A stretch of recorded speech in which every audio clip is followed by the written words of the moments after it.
जाहैबाय खोमदोन नार्जारि रामफलबिल गामिनिफ्राय, सन्जिब नार्जारि रामफलबिल गामिनिफ्राय, मिजिं बसुमतारि रामफलबिल गामिनिफ्राय, गबिन्द बसुमतारि रामफलबिल गामिनिफ्राय, अजय नार्जारि रामफलबिल गामिनिफ्राय। दा बिथांमोनहा दिनै जोंनि इउपिपिएल दोलोखौ मोजां मोननानै दिनै जइन जाफैबाय इउपिपिएल दोलोआव।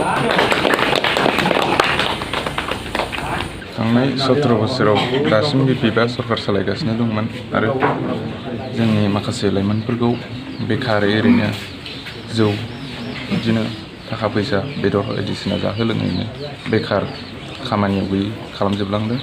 बेफोरनि थाखाय माखासे जेंनाखौ नायनानै जोंनि लाइमोन सेंग्राफ्रा इउपिपिएलआव जइन जानानै इउपिपिएलखौ देरहाहोनायाव मदद खालामनानै जोंनि बिटिआरनि इमप्लिमेन्टेसन खालामनांगौखौ जाफुंहोनो थाखाय इउपिपिएलआव जइन जाबाय। दा नों दतमा बियाबनि सिङाव थानाय श्री ज्योतिरेन्द्र ब्रह्म बिथांनि न'आव फैनानै जों दिनै जइन जाफैबाय।